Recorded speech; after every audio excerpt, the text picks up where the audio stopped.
Hello and welcome to Skeindeer Knits. My name is Ellie and I am a Norwegian living and knitting in London, and you can find me on Instagram as Skeindeer, and I am the designer Skeindeer Knits on Ravelry, and also on Ravelry is my group Skeindeer Knits, which is the best place to take part in knit-alongs, potential giveaways, the community, get pattern support, get in touch with me. It's really the #1 place to do it. I'm not as good at messages, email stuff, but the group, pretty on top of the group, so the group recommend that. Anyway, welcome to my knitting podcast. If you're a new viewer, this is where I sit and talk about knitting for about an hour every week, although I did skip last week because I had just returned from Woollen in Dublin, and so I needed to take that week off because I was returning on my usual recording day. Yes, I could have done it the day after, but I had a busy week and needed to, you know, catch up on life. So yeah, that's what's going on here. Things you didn't need to know first time coming here, but yeah. To returning viewers, welcome back. Now you know why I wasn't here last week, which means there is a lot of stuff to cover this week, but actually not so much on the project front. Usually, you know, I talk about what I knit and stuff, and I have knitted on a lot of stuff. Not that many things I will be sharing because, you know, design secrets and stuff. Not that much of that either, just been a bit monogamous and very busy. But I will be talking about the things that I have knitted, but more than that, I will be focusing on a couple of other topics. I'll be talking a little bit about my knitting machine experiences, I'll be talking a little bit about project photos, and I will be talking about moths. And I will have a pretty significant acquisition section, and I will be talking about Woollen and the classes I attended there. So I hope you find that interesting. I'll leave the actual acquisitions to the very end because that's the thing that people are, you know, either they love it or they hate it, so you can skip on that if you want to. Another heads up before we get into it is that I am really suffering under hay fever.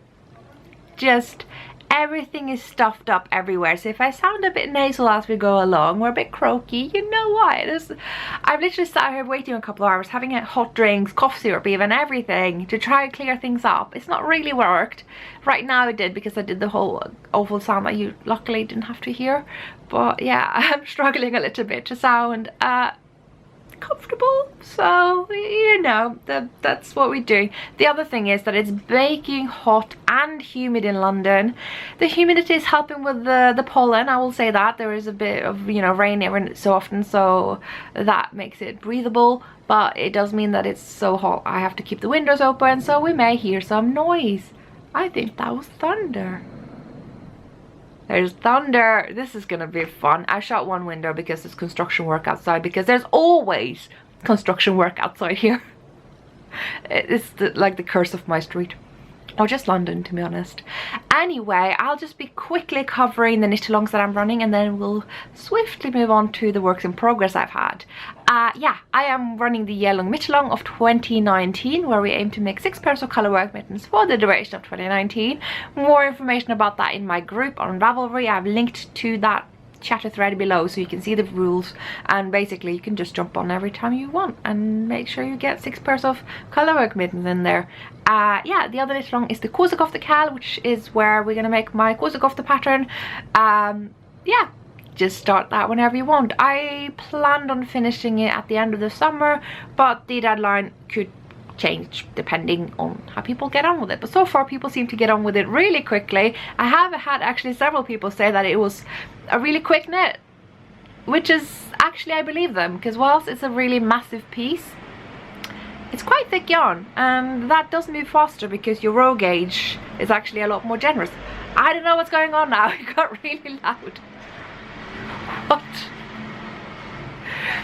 Anyway, because your row gauge gets, you know, you don't have to work as many rows to get a certain length, so you just get done quicker. Plus it's it doesn't have that much purling, so if you're slower at purling, then that could be a reason as well. It is actually pretty quick. The sleeves are very quick, so it's mostly just the body that you work on. Anyway, wasn't gonna get into too much depth about that, but just to say you can still join, and yeah, it doesn't have a deadline yet. I was about ready to say that I didn't have any finished objects this week, but that is a lie, because I cast on a pair of socks just before going to Woollen and I finished shortly after. So I did this whole thing by hand in less than a week, which, yeah, that's pretty cool. So yeah, it's a pair of socks. self-striping socks in Regia yarn. I don't remember the colorway name, but it's probably in my project. If it's not, I'm sorry.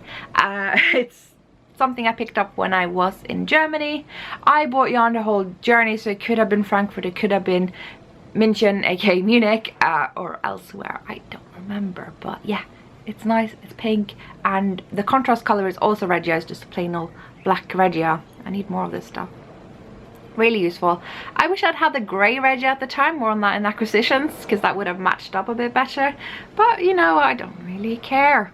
So yeah, the whole main color is 150-gram ball, and if you have contrast yarn, that is totally enough for a pair of socks. Not the longest leg, but you know what, my commercial socks don't even have this long legs, so that's fine. Haven't actually tried them on though, so yes, I have. They fit. I have tried them on.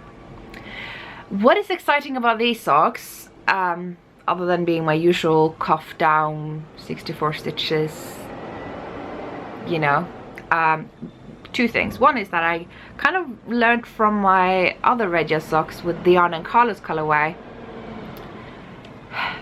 Apparently they decided to pick up the garbage right now that I'm recording. Oh, that's lovely. It's just great. Anyway, I did 10 rounds of just plain black before decreasing for the toe. So the toe doesn't look that small, and it means that I get more length for the leg, more length that I can leave up for the leg. So from the foot to the leg. Basically, the sock body is longer. Quiet! This is not working out! If you're a new viewer, you may not know this, but this is the curse of this podcast. If I want to record, I sit here for a couple hours procrastinating, and it's so quiet. It's so quiet. And then I hit record, and everything happens. And it's like garbage trucks and thunderstorms and chainsaws and leaf blowers and postmen and everything, and it's just become tradition. So we're not going to be annoyed, are we? Are we? Are we? It's fine, I'll have a drink. And the other exciting thing about this sock, and obviously the other one too, because they're the same, is that it's my first Afterthought heel. I've never done an Afterthought heel before. I've always understood how it's done. It seems quite intuitive to me. Just basically plop in your needle onto one row, skip a row, and do the other needle into the other row, so that then the middle row that you didn't put the needle in, you just unravel, cut out the middle, unravel all the way out. I know, I didn't look at it, but I know that my friend Amy of the Stranded podcast has a tutorial on this, so you could check that out. There's a lot of tutorials of this out there. I would bet that Very Pink Knits has got one. I would bet that lots of them. People have done this many times. You will not get a tutorial out of me, ever, ever. Anyway, so I've done my first one. It's really cool because, well, no purling, that's one thing, and the other thing is I kind of tried to taper it, so I did a couple of rounds without any decreases, and then I did like 2 rounds between decreasing, and then 1, and then it's sort of, yeah, gets this sort of shape, which basically means I can create a bit of room for the heel before yeah, before it's just being bound off. It's a bit pointy. My shorter heels don't get this pointy, but I'm sure it will wear out. I'm not too fussy about that kind of thing. It worked, and the really awesome thing about this, well, it's 2 things. One is that I could keep on knitting the entire body of the sock without measuring anything, so it meant that I could knit it on the go in Woollen and when traveling back and forth to Woollen, and not have to think about where to put in the heel and whether it's going to fit or not. That is something I can put off until later. And the second thing is, all I had to do was to measure out this 50-gram yarn, how much I need for 2 socks. And so it's only when I have finished the entire pair that I actually have to measure. So you need to know how long this is going to be. You could of course use your toe to figure that out, but I decided to knit that differently, so I kind of winged it a bit, did a bit of maths but not too much, but figured it's going to be about, I think, was it 4 centimeters? That's just a bit less than 2 inches. So, and I already know how long I want my socks to be from toe to tip of heel, because I have knitted socks before and I had measurements of those. So I basically just put in the heel 4 centimeters before that total length. Honestly,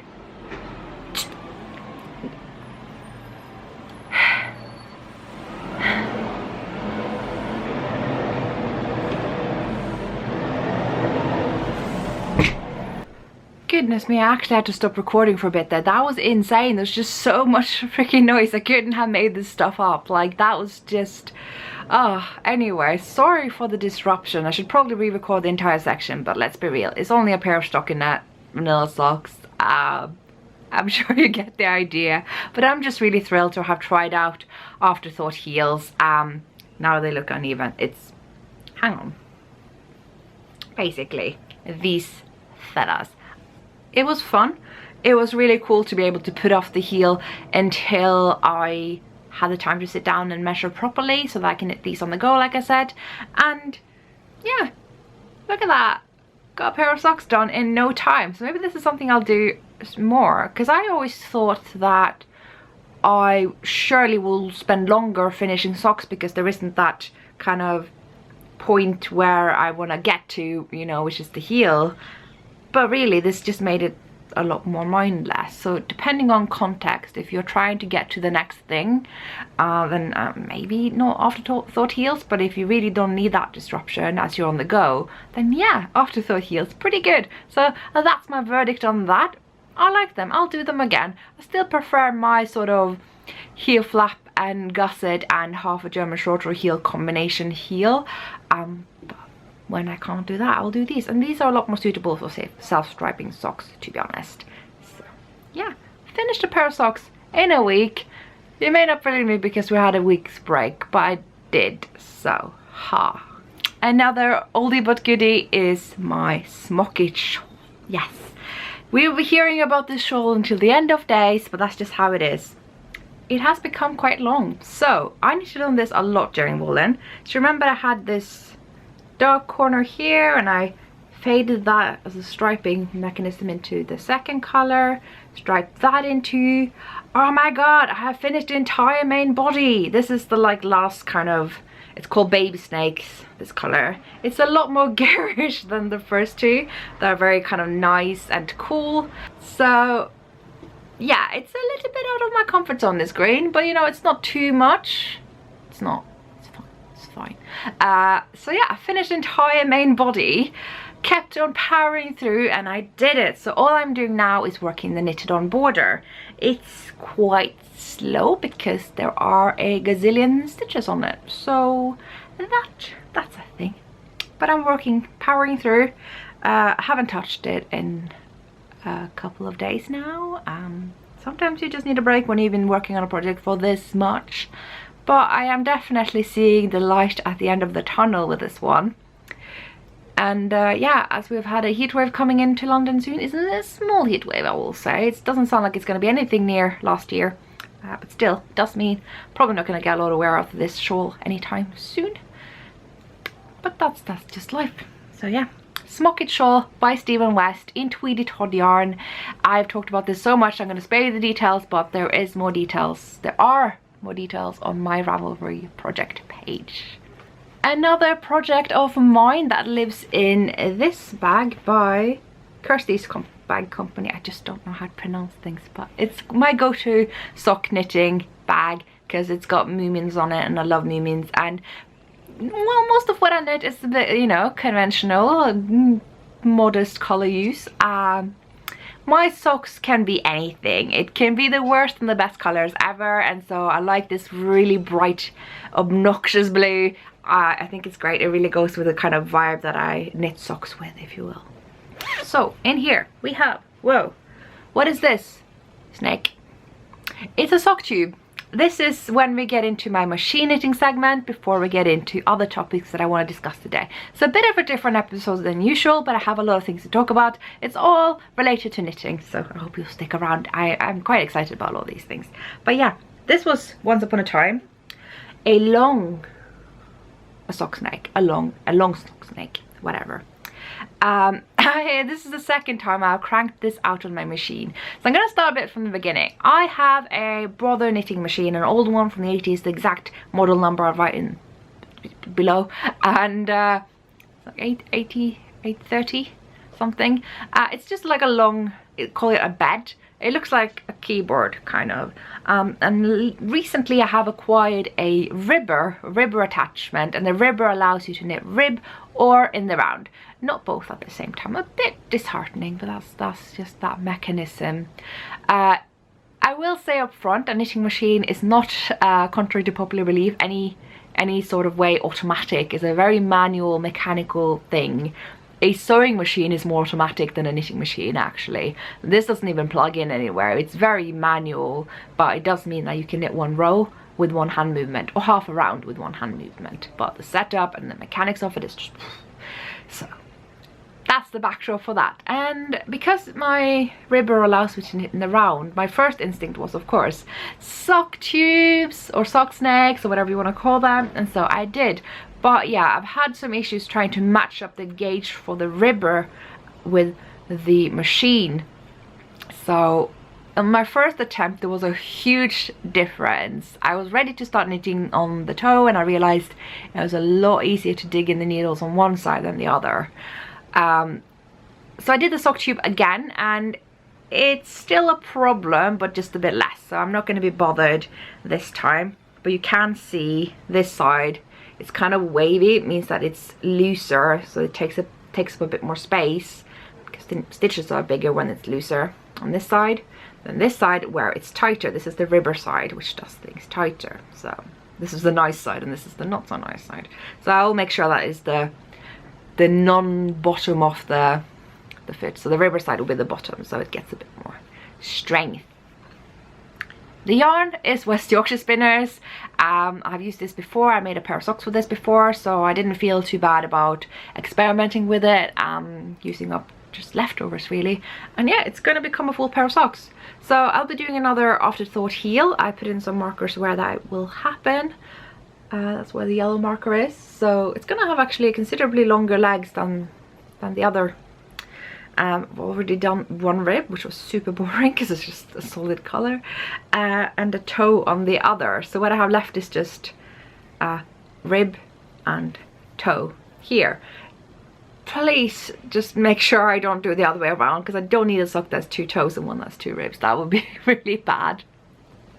But yeah, it's working out. So this extravagant purchase of all the little tidbits of stuff from the 80s, secondhand from eBay, has finally resulted in a sock knitting machine that just takes up, you know, 10 times the space, but whatever. It can do other things too. It can do garments.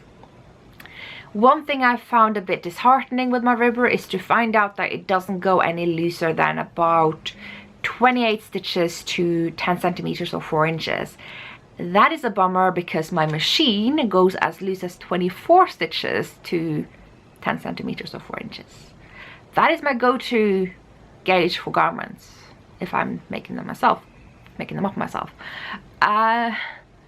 So yeah, big letdown there. There's nothing I can really do about that. I can't get a different carriage, because all the carriage made for this type of ribber only does that, and that's the only kind of ribber that fits that machine. But if any of you are like really mechanical and you understand these things, if you know ways that I could actually tinker with the machine to make it loosen up on the ribber, that would be cool. But that's probably really advanced, and I should probably get someone to service it if that's a possibility, and I don't know. So it's a bummer. It is. But I can do socks at least, and I can do rib, and if there's 2 things I really don't like, it's that. Well, actually I like socks. I can get through rib, but I am really appreciative of my machine doing it as well. The only bummer there is that I don't like the costing it's doing. It is tubular, it's just that I find tubulars to be a bit structureless, a bit wavy, a bit all over the place. Anyway, that's for another episode. We have a lot of stuff to get through. So yeah, working on my first ever sock snake, just putting in the bits. Just the thing that I'm bringing around with me, because I have measured everything. I know where things go. I know what to do. So it's just one of those kind of social, doesn't take up that much space kind of projects. I will say I have dropped some stitches, in case you want to see that. The machine is a nightmare if you drop stitches. So I just put some markers in where I realized there was no saving them. And so I can just frog down later and pick them up and save them that way. Luckily this was at the point that I wanted to put in the toe here, so it could have been anywhere else and would have had to drop a lot more. And I only found out later, so I took this risk way before I knew, because you can't really tell like where you're at lengthwise with the machine. You have to check the number counter, and I didn't use a number counter because I was just going to use up the entire skein, so I just kind of powered through until I did. I'll be talking more about the machine later. I realize this is rather quick and undetailed, so yeah, if you've got any questions or issues you want me to cover next time I discuss the machine, and just put them down below. I may get around to read that before next episode, or I may not, but it does help that it's there, so I know what people are curious about. But I'm not going to spend too much time on the machine, because I know most of you guys are here because you're hand knitters, and yeah, so I'm going to move on to the next topic. The next topic isn't one that I am looking forward to talk about, to be honest. It's something I have kind of resisted to talk about for a long time, because it's not very fun, because it comes across as a little bit ungrateful for me, and that is not where I'm going with this. I'm gonna try to just be as honest and spontaneous and just not weighing my words too much as I say these things. But basically, there is a big problem with people unknowingly sharing my and other designers' patterns. Basically, it's when people share photos of their projects, and I love when people share photos of their projects. This is the most rewarding part about being a designer. It's not when people buy the patterns, it's when you actually see that they are making it and sharing it and they're enthusiastic about it. It's the best part, but often, it's not rare, it's quite often, not the majority of the time, but enough for it to be a problem. In that very same photo is a printout of the pattern, visible for anyone online to see, and especially in my patterns that are heavily chart based, the charts are often included in part or in full, and that's just never ever ever okay. And you don't get to judge and sit and go, but that's not that much of the chart, that's far enough away. And it's no, it's just a matter of principle that you just never share someone else's creative property, someone else's product, someone else's digital medium that you have bought with your own money. You don't want to share that with people who haven't spent that as well. Like, that's just inherently unfair, and I don't actually at all believe that people are doing this intentionally. I think obviously people who share patterns illegally intentionally just share the whole damn thing. So when people include it in their photos, I think they're just really enthusiastic about sharing what they've made, and just don't think, because they don't make patterns, so it's just not on their minds. But if you are someone who's trying and are making a living off this, it's on your mind, and it's a lot. So the reason I'm bringing this up isn't just to sit here and complain about it, it's to ask you, if you have knitted any of my patterns and you have shared photos, could you please go through them and check if you have shared anything from the pattern charts in particular. There's most of the cases it's that the chart is there and they put their item, usually a mitten, on top of it, so the chart is kind of visible around it. That's not okay. That shouldn't be there. That needs to be deleted. So I'm asking you kindly to just go through that yourself, because I've had experience with this in the past where I have actually messaged people and said, you really need to take that down, that is not okay. I understand you haven't done it on purpose, you maybe just weren't thinking, but I'm gonna have to ask you to not share that. And the response I get is often really aggressive. I have had responses that have been lovely. The more recent ones have been absolutely lovely, and people have apologized, and that's great. But I don't really have the mental health capacity right now to take that risk and go through the over 30 incidences that I have found where people have done this, and contact them and, hey, maybe I'll get a nice reply and maybe I will get a really horrible one. I am not really quite there for that kind of response yet. I tend to assume that people will be understanding when I get in touch, but I'm not in a place right now with a PhD and everything to take that kind of stress risk. So I'm just asking people if you want to go through it and just check yourself so we can avoid any emotional tension, any awkwardness, anyone feeling hurt or that they have somehow disappointed me, because honestly, as soon as those photos are gone, there are no hard feelings from my end. Honestly, I am not angry with anyone. I genuinely understand that people aren't thinking when they share these things. So I'm just asking you, do you want to check and just see if you have done that and just remove it, take new photos of your project without the chart, without the pattern? That'd be great, because the alternative is that I will have to report. I will have to eventually get in touch with Ravelry about it. I was already on that process, but honestly Ravelry is dealing with enough right now, so I hope we can just make this kind of a community effort instead. I hope that's fine. Yeah, feeling awkward talking about this stuff, so I'm gonna change the topic now. But thank you for your understanding. Like I said, no hard feelings here.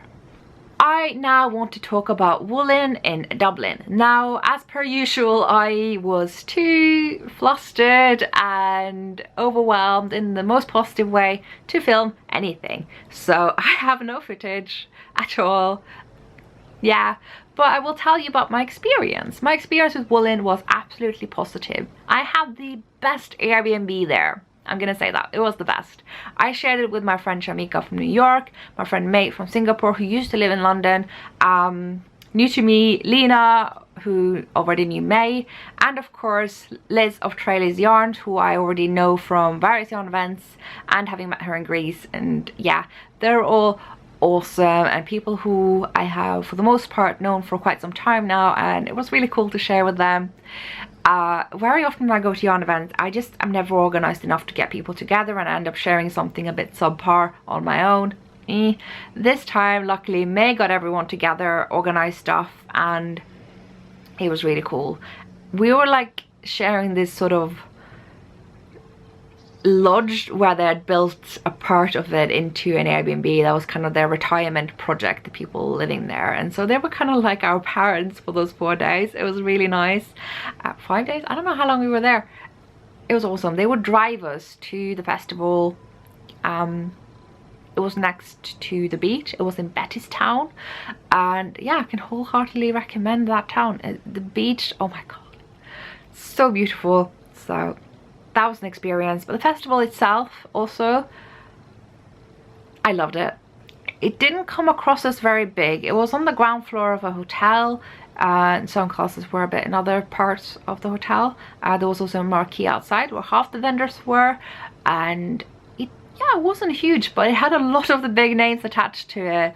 And also, I used to say, and it sounds a bit weird, but I felt like it had a well curated attendance, and that sounds a bit odd, but what I mean is, it seemed like most of the people who were there were active online community members, people who were either involved in Instagram or Ravelry or somehow, you know, the online knitting community. Obviously everyone, whether they're active in that or not, are, you know, completely valid knitters and festival attendees. But it was just really cool to meet people who kind of came from that, say, subcategory of that community. And people who I would recognize from previous events, or having, you know, some sort of name online that you recognize. It was really cool. At the same time, not being as big as some other festivals like Edinburgh, say, in terms of just sheer size. So yeah, I really enjoyed that. I saw a lot of people who I recognize, who I know from previous events, like I said, and I took a number of classes. There were mainly 3 kind of talks that I was audience to. One of which was, I'm gonna check her name so I get it right, Adaku Ezeudo something. She talked about what it was like to be essentially a foreigner seeking work in Ireland years and years ago, and just, you know, having now been kind of, yeah, living in Ireland for a long time, and I'm having children in Ireland, and what it's like to, you know, come from a different country. I believe hers was Nigeria, and seeking work when you have a lot of competence in a Western country in Europe, and finding that everyone else with that background gets a job, but you and the other African don't. You can see how this gets relatable into the knitting community, and it was educational, and towards the end very moving and emotional, and then Mars of heybrownberry just gets everyone crying, so that was something. But yeah, it was a really sort of significant way to finish off the event, and quite meaningful. So I'm gonna leave that at that. I don't think I could put it into my words any better. So yeah, the two other talks that were kind of sold as classes or lectures, they were specifically about knitting. So I'm going to talk about those in a bit more depth, but obviously not sharing any of the stuff that, you know, they sold to us attendees. So one was a bit of a surprise to me. I had forgotten that I had booked this. It was kind of weird. Like, I was asking Bristol Ivy the day before, so what are you teaching at Woollen? And she just said, you know, I'm doing this thing, and it was like the knitting outside the box and this other thing, and I'm like, oh, cool. And then towards the evening, I'm like checking my phone. I'm like, I have apparently bought a ticket for one of these talks that I forgot that I did. I remember looking at it, I just don't remember buying it, but I had bought it, and it was for her talk, Knitting Outside the Box, and it was good. Honestly, if you ever attend that talk, you're just gonna want to knit all of her patterns, because she does something new and interesting and innovative with all of them pretty much. She really just thinks how things can be done without too much constraint, and it is so inspiring, really. I just want to knit stuff now just to like have a very new and different knitting experience altogether. So that was really inspiring. I was like buzzing with ideas, and it was one thing that she said that really got to me, was like how we can really push ourselves to come up with new and different things, just even with just the motivation to avoid doing that thing in knitting that we don't like doing. So say if you don't like seaming, then you can literally come up with so many creative ways of avoiding seaming. Or in my case, I don't like purling, so I've come up with a lot of creative ways in my patterns to just avoid purling, and it really rang true to me, especially with the kind of new construction method of the Icelander sweater, which, yeah, it's on a bit of hold right now. I need to get in touch with my testers and stuff, because basically with a PhD and everything, I just don't think I'm in a position to launch a pattern that will probably require considerable support. So I'm probably going to put that off until after my deadline, just for sanity's sake. So probably going to come out more so in the autumn. Yeah, so that's just a note on that. But yeah, the Bristol Ivy class was amazing and inspiring, as these classes often are, and she's an amazing public speaker, and her kind of approach and view on knitting as something that shouldn't have too many rules. It's got a couple of fundamental basics, like, I don't know, gauge, but rules, not so much. It's you know, even like the language we use, it's not really defined it. We're just kind of using it because it's a norm, but there's no rules really, and it's really liberating when you think of it that way. I should have made some notes, to be honest, because there were some really like on point comments like that, but I guess you're just gonna have to get one of her classes yourself if you have the opportunity. I can wholeheartedly recommend, and I will say I do think so that I paid a lot less for her talks than I have paid for classes, because talks usually require a bit less of things like that, and they can often have higher attendance. So yeah, if you are on a budget, then maybe attending a talk is more so an opportunity for you, so I can recommend that. Lastly, I took a Countess Ablaze class. Now this class was actually also more so of a talk, but it was a lot more interactive, and we got tasks to do, so technically it was a class. And oh my days, my head is still buzzing with ideas and thoughts about this stuff.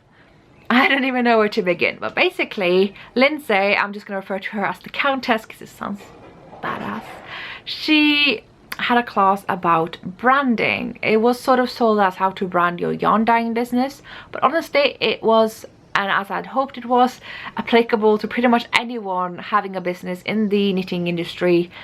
So yeah, it was really relevant to me as well. And the interesting thing about it being about branding is most people think about branding as visual branding. They think about logos and color schemes and like how you look, and yes, that is branding. And sometimes we think about marketing and how you get your name out there, but really branding at its core is what people say about you, your brand, and that is what you try to express through the visual branding, and that's what really fuels the marketing. This is not something I ever think about because I don't think that way, and my whole brand, that is Skeindeer, has just kind of come about very organically, and it's not something like I said, I put much thought behind. But you know what, it's still a brand. The brand is essentially those aspects of my personality and knowledge that I have chosen to share. It means that it sort of organically has scored quite high on authenticity, which is one of those things that I think matters the most right now. I mean, you can just see how few people bother to follow big corporations on social media, because why would we do that? We would rather follow individuals, even though they are in a sense also a brand. And the ones that people follow the most is where there is a high level of authenticity and consistent core values. And yeah, you could probably see how this is very relevant in this day and age, especially the past couple of months. And it's given me so much to think about, because really, what is Skeindeer? What is Skeindeer Knits? What do people say about Skeindeer Knits? I'm just thinking, it's like a lot of it is stuff that I've like resisted, like educational. I'm like, no. But it is part of it, is what I have communicated unknowingly. And yeah, it's like, it is those core values and the quirks. It's those things about, oh, it's really hard to put into words. It's not like, that's a tricky thing with branding, is that you can't tell people. You can't just say, oh yeah, this is my brand, I am this and I am that, you know. You just kind of use these buzzwords. Well, you have to show with actions, and it only is true if that is what people truly believe. That's what people say. And if I say, oh yeah, Skeindeer Knits is all about slow fashion and sustainability, and it's like, I can say that as much as I want, but that doesn't make it true. It's not what I actually project. I mean, I don't project the opposite, but that's not really my thing. It's like more about, I think my buzzword, this is like my main brand core, both message, value and purpose, is for people to take ownership of their knitting. Take ownership of your knitting. That is kind of the main. I might just use that as my slogan, because that's really what I'm about, especially on the podcast. Is like, there are no rules. It's just. And then my phone rang, so it's constant disruptions today. But yeah, I was talking about the Countess Ablaze class on branding in the yarn industry, and it has really made me think about branding in a totally different way. I think I used to think about branding as this very sort of corporate, dishonest, disembodied, disingenuous thing that is trying to manipulate you. And thanks to this class, I'm now seeing it as a more of a how you choose to portray yourself as a business or a business person online. And it's, I mean, it's something I've always done. It's just like I haven't thought of it as branding. I just thought of it as me, and my brand is me. But there's a fine balance between getting completely sucked into it, which I might, you know, fall prey to at times, but also you really do need to live and embody your brand. And you can see people do this, you know. You see people, you see Countess Ablaze, like, she's got this whole slogan like colors to fuel your rebellion, and you know, can see that her both business and business persona is embodying that. It's very bold, you know. You see her image is a non-nonsense kind of thing.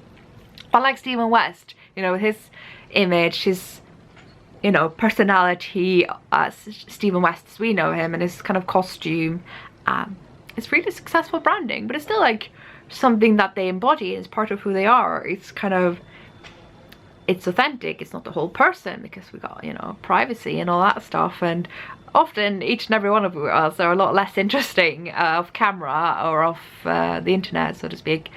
So I think it's really interesting. I think that this is something I have always done, I just haven't thought of it consciously. I've just been myself, of course, and those bits of myself that I've chosen to share are the things that have become my brand, Skeindeer, and it blows my mind. It's like, whoa, and it just makes me think of brand as such a more fun and real and authentic thing, and it's something I want to work on more, and I definitely want to try to put that into my visual branding as when I get around to work on that, which I've never actually done. And I always thought I was a failure for not having done that, for not having actually gone the steps of developing a proper logo and color scheme and up-to-date website, things like that.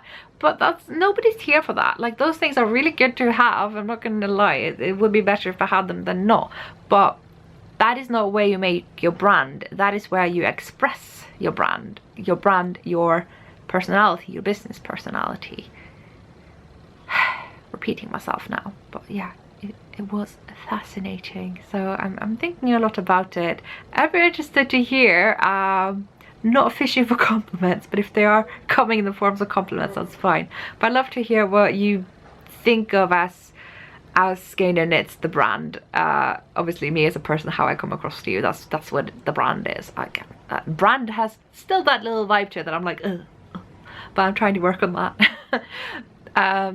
Yeah, I think of it as, yeah, the many quirks that I have and spontaneous knowledge and kind of conveying freedom and, yeah, liberation in knitting, if you will, but also, you know, the sort of more set in stone values that I have, you know, with regards to inclusivity and fairness. You know, I have some core values that don't rock that easily, but I also have a lot of thoughts that just pop out there, like, oh, here's a thought flying by, but there's another one in opposition, and I have them both, and it's weird and it's interesting and cool and quirky. Anyway, I think I've fallen down a rabbit hole with this whole branding thing right now, that we can talk about a lot later. Maybe we'll pick up this thread of conversation in the next episode, because I have a lot to say about it, but goodness me, I also have a lot of yarn to show. So moving on, I think. It's been Pride the past month. It's been Pride. It's a really fun month. I don't know what to say. I hope you had a happy Pride. It's coming to an end. It's Pride week right now, I believe. It's been Pride Day a couple of days ago. At least it was a couple of the cities of which I follow people online. And yeah, I hope you have enjoyed it. I hope it's been meaningful to you. I hope you have found a sense of pride in it. And I hope you have been badass. And yeah, I mean, kind of, gosh, I don't really talk much about these things on the podcast, but I have throughout my life had queer people around me, always been a very important part of my life. They are in many regards my chosen family, if you will. It's basically what I'm trying to say is someone's messing with the queers there, it's personal. It's a thing that is close to home. And so yeah, Pride is quite an important month for me and for people I care about, and so I just wanted to wish you all the best of Pride. And completely unrelated, but maybe not so unrelated, because I used it to rationalize this purchase madness, is you know, in obviously in the vein of supporting queer business, and not because I'm obsessed with burgundy or anything, I got 9 skeins. I got 9 skeins from the amazing old Maiden aunt based up in Scotland in my favorite colorway of hers, Aniseseed. I've already purchased this color of hers twice in her, I think it's like a Corriedale base or something. Haven't actually knitted it up yet, but I have collected it gradually so that I have a sweater quantity. And now I have another one in Superwash Blueface Leicester DK, because she announced that she will be discontinuing it, and I think that's nonsense, but she did, and I needed all of it, so I bought 9 of these goodies. Can you just just enjoy this color. I mean, it comes across as kind of dark brown here. It's definitely burgundy, okay? This is like full on burgundy. There we go. Look at that. Just, oh. This is her best colorway. She's got a lot of really good ones, but this one I will never stop buying. And so I have this whole tote bag full of 9 skeins. Oh dear, what am I gonna do with 9 skeins of DK weight yarns? What? And it's funny, right? Because the last episode I recorded, I had acquired 9 skeins of Merino DK from Amy of Stranded Dye Works. So now I have a lot of DK weight yarn. I guess I'm just gonna make like DK weight dresses or coats, I don't know. But you know, I haven't knitted that many DK weight things, so I don't always know what meterage I need. So better safe than sorry. Pretty sure I could crank out 2 garments from this, I bet. So anyway, that's the thing that happened. I might design something, maybe I'll do that, because that's often the thing that keeps me from designing, is that I don't know how much I'll need. That's not going to be a problem here, although I will get a bit of leftover anxiety, like what if I have a lot of leftovers but it's not going to be enough to make anything, and I'm like, oh. Anyway, you didn't come here to hear about my weird hang-ups. I got a bunch of old Maiden Aunt Yarns. She's amazing. She's posted a lot of really good stuff on Instagram lately. I'm a fan. This is everything. So yeah, 100% superwash Blueface Leicester, 230 yards per 100 grams. I wish she would write it in metrics too. Hand wash recommended, Kisses hand dyed, colorway Aniseseed, dial up batch 0519, whatever that's, I mean May 2019 I guess. So yeah, oldmaidenaunt.com. yeah.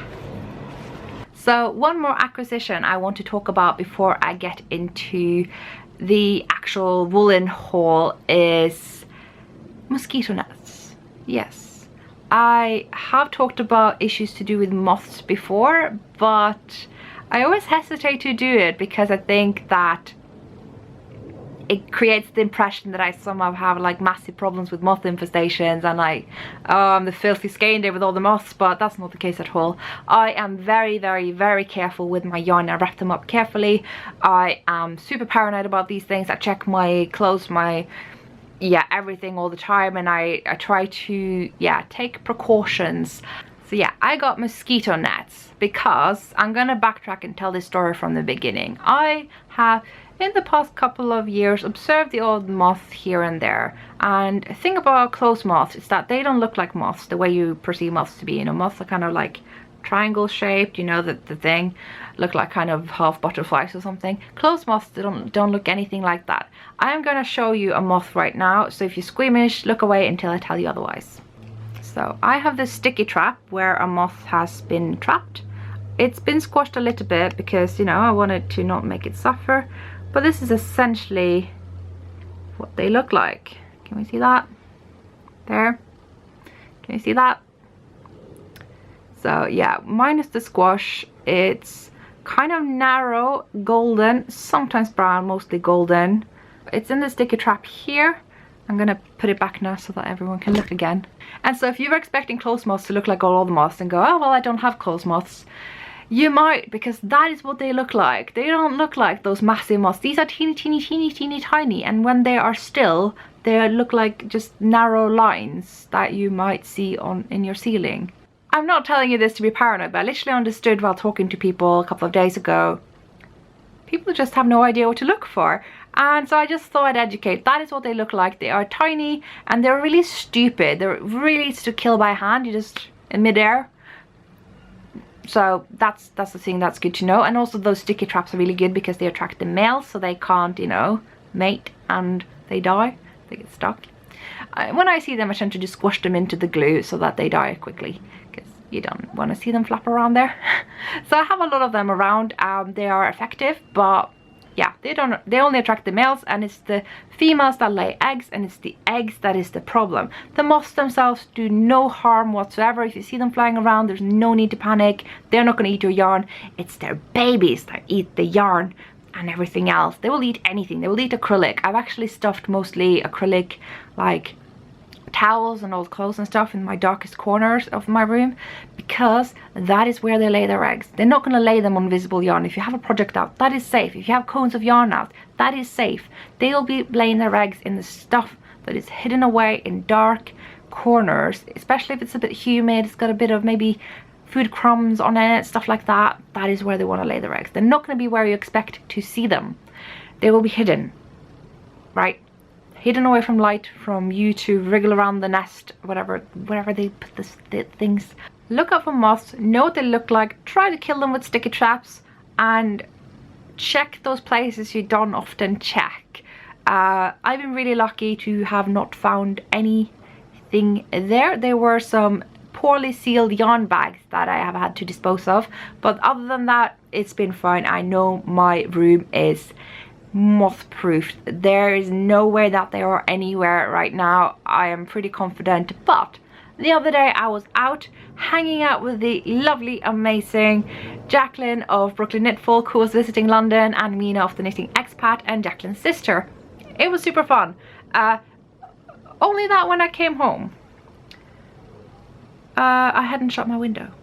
It was just a little bit open, not a lot, just a little bit, and my ceiling, I could see lots of moths, close moths. And well, I was having an hour of panic and killing everyone in sight, and they're all pretty much gone now. Feeling pretty confident about having also all my precious knitwear and yarn wrapped up. I actually felt pretty good, because this has confirmed my suspicion is that the moths I see around here are coming from the outside. They aren't here. There is nowhere they are, you know, procreating. It's fine. My room is fine. My yarn, my fiber business is fine. They're coming from the outside, which is what I suspected, because I feel like I've seen them a lot on the outside too. So I got these mosquito nets, all right, and first pack I got was like a, I thought it was going to be a finished set, but it was a bit of a DIY set. You got these rolls of Velcro tape and these nets. It was all black, and I put up the Velcro tape and attached the net, and I trimmed it a bit so that it would fit my windows. And as it got dark, I could see on the other side of the net so many moths trying to come into my room. I counted at least 10 of them. Yeah, they're coming from the outside. They're desperate to come in to my warm, and often, as they are in the UK, humid room. I don't think I struggle that much with humidity as most, but you know, moths just love coming into your home. It's not because I have yarn, which my flatmates seem to think, that they're somehow just attracted to all the fibre in here. They try to come in anywhere, and they will stay where the fibre is. It's not like they are like moths to the yarn. Pun intended, unintended, I don't know. I'm gonna own my pun. Anyway. So I am pretty chuffed to find out that they're coming from the outside, and that there are ways to stop that. While I'm never going to be able to talk my flatmates into getting mosquito nets, I am at least going to do what I can to keep them out of my room. So I put up these nets. Now, I'm not going to make a product recommendation, because the set I bought was pretty rubbish. The tape fell off, and at the end of the night, there were a lot of open bits where the moths could have flown in. So I ended up buying new Velcro tape. This was a lot wider, so not these like narrow strips of Velcro that I bought before, but like wide, sort of more heavy duty, and also white so that you can't see it as visibly. And it didn't fall off. I had it on the whole night, windows open. It's still on, the nets are still on. I am so pleased. Yeah, it would look a bit nice if the nets were white like the windows, but you know what? I am so happy to have the solution, so I thought I would share it with all of you. Mosquito nets, not just for against mosquitoes, they're really good against moths as well, because in the UK they are rampant, and if you are a yarny person in the UK in denial of this, like I used to be, that's not going to keep the moths away. So better safe than sorry. Keep some nets out, put your yarn wrapped up safely or out in the visible nests. If you have yarn out visibly and you shake it up every time you're around, always investigate, always prodding and checking. That is also fine, because moths don't like stuff that is in motion, that is visible in light, etc. So it's just some of the things that you can do to stay safe. Pro tip from Skeindeer, learning from experience.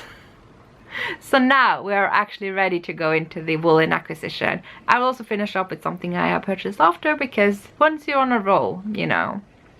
And yeah, I realized the irony of all this given the conversation we had last week, which is about the responsibilities that we have as podcasters about showing off what we buy all the time. Now, my point was never that we shouldn't or that we should. I have no opinions of what anyone should or shouldn't do. I just like to reflect on what we convey when we do. So let me preface this by saying I think this is a little bit, you know, it's the exception to the rule in my life for sure. I don't go on these splurges a whole lot. It's because I was at an event and I have not run out of money yet. So that's my accounting for you. Basically what I'm trying to say is, don't feel bad if you don't end up having hauls like this. It's not the yarn that makes a project great, it's really the knitter and your ideas and ability to combine materials and your ability to create. And I have now treated myself to some rather ridiculous materials, so I want to share them with you. So this is the Woollen bag. It's actually contained in a Isolde bag that I have gotten into the habit of bringing to pretty much most yarn events because it's so big and durable and good, and it's got a nice square bottom.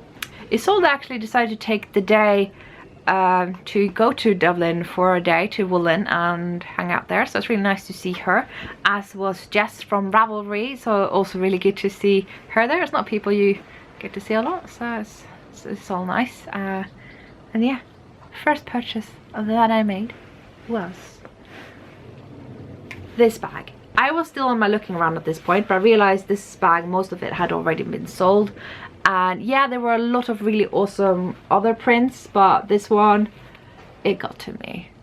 I don't know why it stood out from, you know, the moose, the sheep, the squirrel, all the other animals, but this one, I just couldn't walk away from it. It was funny actually. After I bought it, I ran into some podcasters from Norway who are from my region sort of, and turns out when I showed one of them, she was like, oh my god, I have a thing for polar bears, where can I get it? And she got the last one.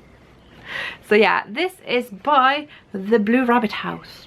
They actually gave me a pin, so there, Blue Rabbit House. This is kind of their aesthetic.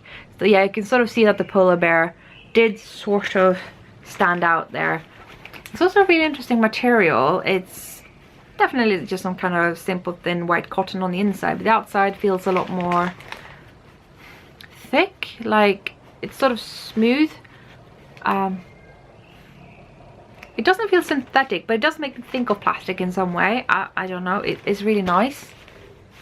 It's really nice. It feels sturdy and we like that, don't we? So yeah, it seems also like it would be spill resistant, like not exactly like a raincoat, but it's sort of, yeah, I like it. I really like it. I am so thrilled about this bag, and now that I'm finally showing it to you, I guess it means I can start using it. So yeah, I'm in no need of project bags, but it seems to be a bit of an obsession of mine, and I may need to do a project bag destash because this is getting a bit out of hand. But it was nice. It's really nice. So yeah. Also, whilst strictly speaking on my looking around, I couldn't stop myself from buying a pin from Dye Candy. That was just an amazing conversation that we just ended up having. That was completely unexpected. It just started off with a simple conversation about my squishy cat necklace, which is good for people who are a bit fidgety and a bit, and suddenly to be like, you know, this pin, and it's about openness, about mental health. It says, drop the stigma, not the stitch.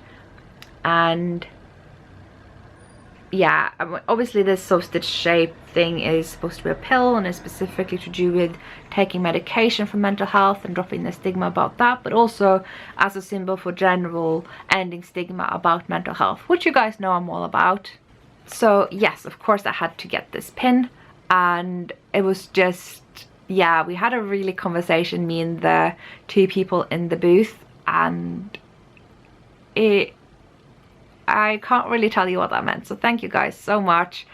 It's great when you really just feel seen, and I think a lot of people are finally finding that in this community, and so I'm just going to applaud each and every person who is part of contributing to that. It means so much. So yeah, drop the stigma, not the stitch. A sexy pin from Sam Draws Things and Die Candy. So kick mental health stigma in the balls. Yeah, I could talk about this for ages. I did also acquire 3 other pins as well, thanks to the generosity of people. Obviously this one I already included, that came with my purchase, and the other 2 socks on board. This was given to me by Mars of heybrownberry, who's a friend of mine who I've known for quite some time, like 2 or 3 years now. Socks on board. I'm gonna put that on my Meabh bag. It's like a proper heavy duty pin, this thing. Got 2 so security bits on the back, and yeah, socks on board. She also has one with sweater on board. I don't know if Mars made these or if we just collaborates with those who did. It doesn't really say anything on them, so if you got more information about that, just put that below. And lastly, I got Grace's pin. I think this is the last one she had left, and she's like, haven't I give you a pin yet? So yeah, she gave me this one, so thank you, Grace. I'm on Babbles pin now. Yeah. Oh my god, we had the nicest like hangout in the Airbnb that I had. So last night, after the whole Woollen thing was over, my Airbnb got together and Shamika made us Caribbean curry, which is some of her specialties. She and her mum, they have this catering business in their home, and they are from Trinidad, so they are really awesome at their curries, and Shamika made a whole like curry banquet for us. It seemed like it was amazing. Thank you, Shamika. And yeah, we had some friends over like Grace and Mars, Leslie of Let's Knit, Felix Felicity Ford of Knit Sonic. I may have forgotten some. I'm very sorry. I was very tired, but I really enjoyed it, and yeah, good times all around. Oh, also we saw they were handing out these, so I got that. I forgot, but yeah, some other purchases that I ended up with. So this is a hide and hammer bag. It is my 3rd hide and hammer bag. I splurged a bit, but thing is, first of all, Nu is amazing. Fionnuala Sherman, who makes these bags, she used to make them before, and then she, you know, made a human, which is, you know, slightly bigger feet, and then decided to get back into bag making. I remember we had this conversation a while ago. She was thinking of getting back to it. I'm like, yeah, do it, you're brilliant. And then it just blows up, you know. Next thing you see is, oh, look, Atelli's got a bag, and everyone wants a hide and hammer bag, myself included. So I got my 3rd bag. I already have one that was a collab with River Knit, and I've got sort of deep grey purple version of this, and I had to get the mustard one. I was going to wait for the waxed one, but then I actually held this one and the waxed green one in each hand, and this one is a lot lighter. So while I love a waxed canvas, a lighter bag is probably more likely to be used. So, and the wax thing is mostly like a thing that, you know, looks fancy and feels pretty good, but I'm probably not going to get that much rain on either of them. Basically how it works, it's got a boxed bottom, it's got a strap around. So what you do is, this thing, it softens up with wear because it's, you know, real leather, so it behaves accordingly. So you have this massive capacity bag. No idea what I'm going to do with all this capacity, but seriously, no joke here. It is big. It's really big. I can't even fit it in screen properly, but you're gonna have to take my word for it. So let's say you filled it up with lots of yarn. You go squish, squish, squish, squish, squish, squish, squish, squish, and then some squish, and you basically attach this, and you've got yourself a project bag. How cool is this design? How awesome is this? Look at that. So yeah, it's my second one. So, and to be fair, like, it's not like it's a contest, but if it were, I'm gonna say new one, Woollen. She won. She just won. I feel like everyone ended up with some bag from hers. And I also actually got this one from her to give away on the podcast. So I'm not going to have a giveaway right now, but I am awaiting one for my 15k subscriber thing, which I don't know if that's happened yet. But even if it does, I have no time to do a giveaway right now, so it will happen when it happens. But I already have one bag for that, so we'll see. It might be a Cal price, maybe for Kusakofta. So yeah, this is a single skein project bag. So if you open this, you can fit in one cake of sock yarn. You do a center pull. You can hook this one to a belt, say, your wristband, anything, and it's just, yeah, really simple. You can have it in your bag, and it's, you know, protecting your yarn cake. And yeah, center pull. You can do a ball as well. It fits in 100 gram skein pretty much. It's brilliant. I wish I could keep it, but yeah, promised to give it away. So even this amazing color, which is, I think, is the same color that I have on my other project bag of hers. So yeah, anyway, got so many things to get through. I don't think I can spend that much time on each and everything. So before I tell you about each and every skein, shall I just show you what they all look like together? Because you're gonna laugh, and I might as well just get your laughs out of the way in the beginning, because seriously, what do you think is my favorite color?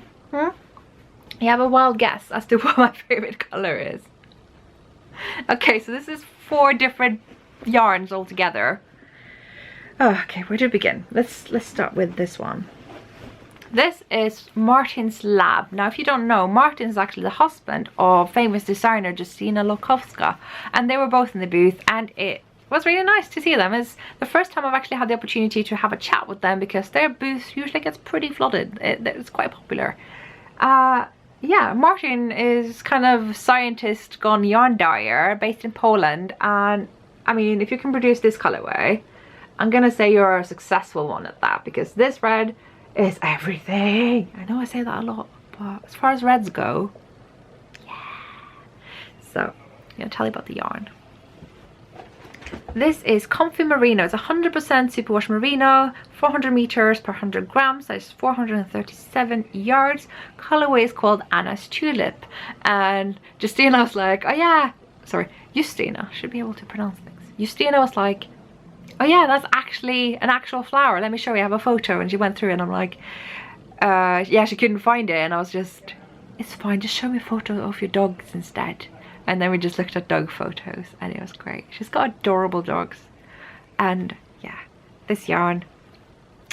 So what is going on with the superwash yarn? Because that is, hand-dyed superwash yarn was kind of what was on my shopping list this time. And it's kind of relating to my experiences lately with making garments in very fine superwash yarn. My Tenya and my Boxy have turned out to be quite wearable garments for when I actually just want to wear knitwear, but not as layering pieces. And the thing is, I love non-superwash. That is my go-to, it's my favorite, and I love making cardigans with it and pullovers, but they are layering pieces. They are things that I will want to be able to take off when I get too hot, which so often happens. So it's nice if you make a lighter, less warm sweater. And obviously some of the positive qualities of non-superwash wool is how warm it can keep you, but that's not always something I desire. So for that purpose, I actually would like some thinner superwash garments. Not because the superwash, because everything goes into my machine. I may actually not machine wash hand-dyed yarns. I think that's a bit reckless. So despite these being superwash, I may actually, for a change, not machine wash them. Yeah, so that's not the point. The point is that they are a little bit less warm, and I'd like to see if I can work them out on my machine. Maybe do another Boxy, maybe do another granito. I am working on a granito by hand that I will finish by hand, probably. So yeah, but I'm thinking of doing a granito, maybe, or maybe I'll do something else. Maybe I'll come up with something, who knows, maybe another Tenya, eh? Probably not, but yeah, feeling creative. I might just hand knit it too, I haven't decided. The Frida. So let's talk about the yarn that I am most excited about of the whole haul. This sweater quantity. I know it's the same shade of red, but hear me out here. This yarn. Aha! This is Studio Donnegal, and I've heard about Studio Donnegal. Sorry. This is their Darnie yarn. It's the fingering / 4-ply weight. 410 meters per 100 grams. 2-ply, as in it has 2 plies, not the weight. Even has the numbering system. That's 2/8.2 nm. So I really appreciate that. They sort of recommend 28 stitches and 36 rows as the gauge, but I think you could go as loose as 20 stitches, and if you do a shawl, even looser. So yeah, this is the colorway 8805 and retails at 13 euros. Seriously, I mean, it's not the cheapest yarn in the world, but oh my days, is it not the most expensive. This is good. This is, I mean, it's not just the color that I am just really into. The base. Okay, let me just hold up one. This is soft. This is really nice. Like on a scale from, I'm gonna say, Fionnual to Loft, it's more towards Loft. And I think Fionnual is already pretty soft. You know, this is an itchy to soft scale. It's just the two yarns it kind of sort of reminds me of. This is bearing a lot of similarities to Loft, especially because the color actually looks a lot like Long Johns, which is a colorway I've thought about trading my more orange Loft quantity to sweater quantity into. And now I think, you know what, I'm going to use this because it has fewer meters. It's true, but it's stronger. Loft is stronger than people say, and once it's knitted up to a fabric, it gets stronger. It's kind of like Tulip is, but it's not as strong as this. So if you want a garment to last a bit longer, which I'm kind of into, I think actually Studio Donnegal is both a more affordable option and has strength. Obviously not dissing Loft because I love Loft, you guys know that, but it has made me change my plans from using Long Johns and Loft to using this stuff, because honestly you get 100 grams for the price of 150 gram Loft here. So that's another thing. The meterage doesn't match, so that's not an entire, you know, fair comparison. But oh, I love this so much. I really, oh yeah, words, they fail me, but I can really recommend this. It feels really good. I look forward to knit up something with it. I don't know if it's going to be a design or an existing design out there, but it won't be my last Studio Donnegal, that's for sure. So we are on to day 2, and I still was feeling the red, so I got another sweater quantity from Olann. And before you say, isn't that the same no, it's not the same. Hang on, comparison. This is Martin's Lab, okay? This is more pink. I didn't buy the same color twice. I didn't. It's totally different.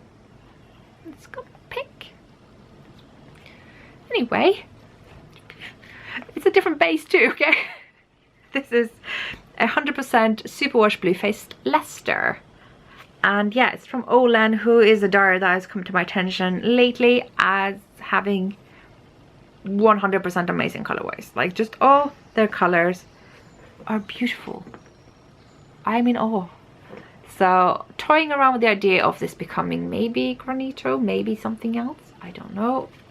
Thing is, you know, my patience with hand knitting fingering weight yarn is a little bit, I don't know.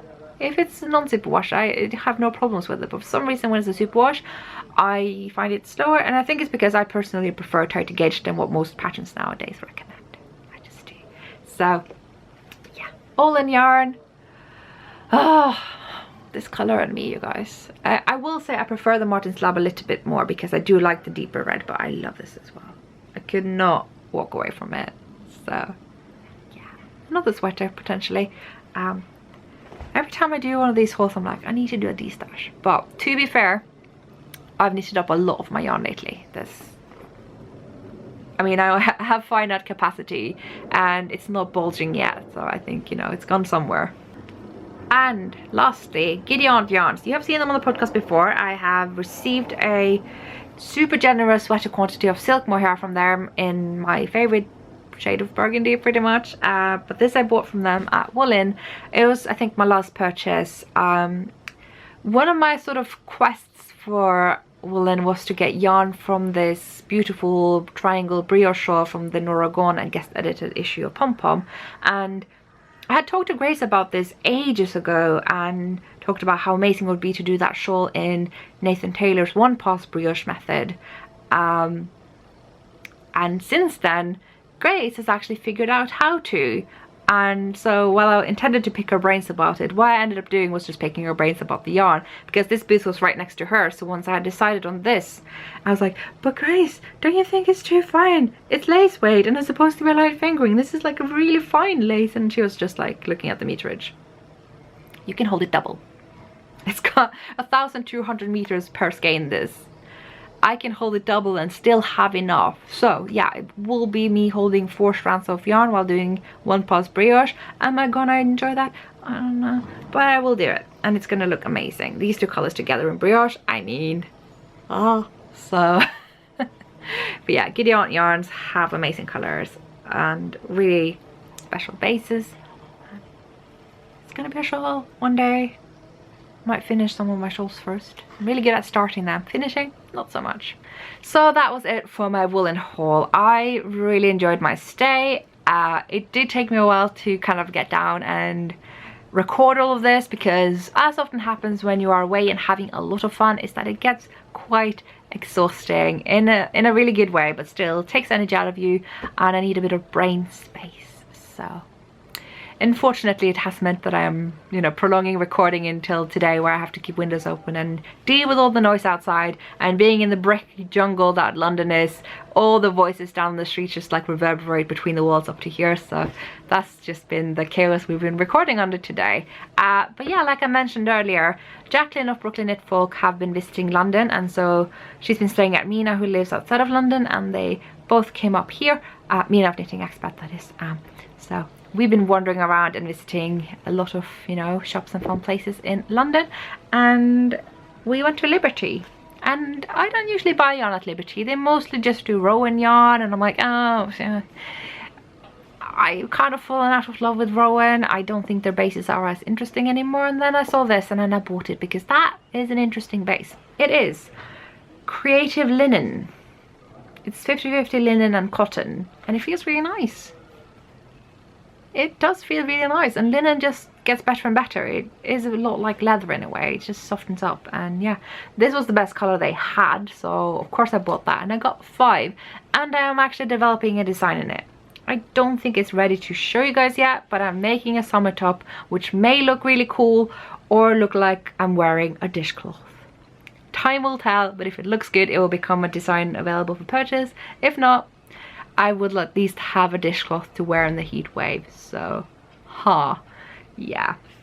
Talk about selling my designs. It's out of the comfort zone. I don't usually do summer garments, let alone design them. So yeah, it's got 200 meters per 100 grams. This recommends a 4.5mm needle. So of course I'm using 5.5 because it's a dishcloth. Oh, I hope it will look fine. I really do. Especially because I had to frog it twice, and it's like, yeah, anyway, I wasn't going to talk about that project yet right now. We'll talk about that when it's ready. Designs, it's a bit personal. Later we went to Canterbury, which was amazing. It was just me and Jacqueline and her sister, and yeah, Canterbury, I never really thought about going there even. I don't know why, it's just like a place that hasn't really existed to me because it's like at the far edge of Kent. But yeah, you can actually totally go there on a day's journey from London, which is something I need to realize is a possibility in most regard, which is why I'm going on my first ever visit to Bath on Friday with May of Math My Knitter. So that'll be fun. See you in Bath if this episode goes out before then. That'll be on Friday. But yeah, there's a Closs and Hamblin shop in Canterbury. That's why I ended up started talking about that. And it's just like a generic craft shop that's not really my scene, but I managed to get a few things that I wanted, because literally, even if you look into a craft shop and you think, oh, it's not really my thing, oh, it's kind of, no, I guarantee you can find something. There's always ways of working something. And I found some Regia yarn. Yay. Just general grey Regia. So yeah, I wish I'd used that instead of the black, because that's pretty much the same shade of grey right there. Didn't do that, didn't have the skein at the time. think I may have owned one in the past, but I also think some moths found it. I don't know. There was this one bag that got hit. That's the only thing I've had to part with. Stupid Amazon bags. Get the proper one from Packmate. Don't get the cheap ones. They're no good. Anyway, digression. I got this beautiful basic Rowan yarn, and I intend to use this for heels, cuffs and toes. Anyway, they had fabric too.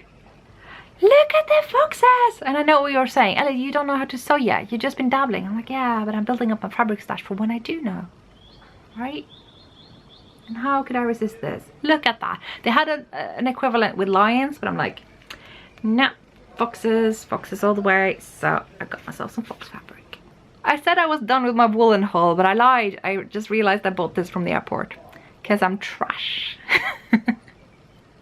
I have this thing, like whenever I go to any like other place, usually in the UK, but this is my first visit in Ireland, so I guess I've expanded it to Ireland. It's getting a sheep souvenir. I already have this guy from, I think, Edinburgh, possibly Wales, but I don't remember. I also have this other sheep guy from one of the two, and I have this from Ireland. So why do I need two? Well, I'm actually using this one for tea. This one I thought is a bit deeper and it could be really nice for notions. I always keep a lot of notions near my bed, just in the window, you know, next to the mosquito net. It's nice to keep them a bit contained. So I don't actually use them for tea. Use them for notions, like stitch markers, needles, darning needles, you know, things like that. So these are really good for that. But I might also just use it for tea. So at last, that is actually all I have for you this episode. What have I done other than that? Is a lot of just work and boring things, and I've had friends visiting, you know. I got May coming over from Singapore and Jacqueline from New York, and it's just constant stuff going on.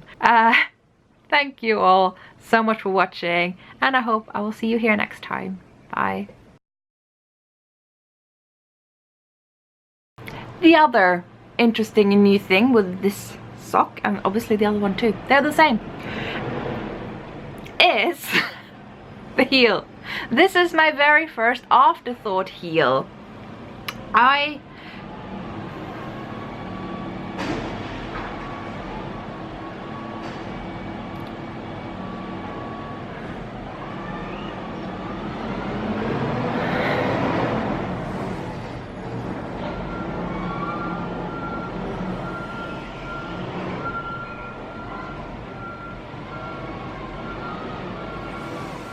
I mean, you couldn't make this shit up. Just...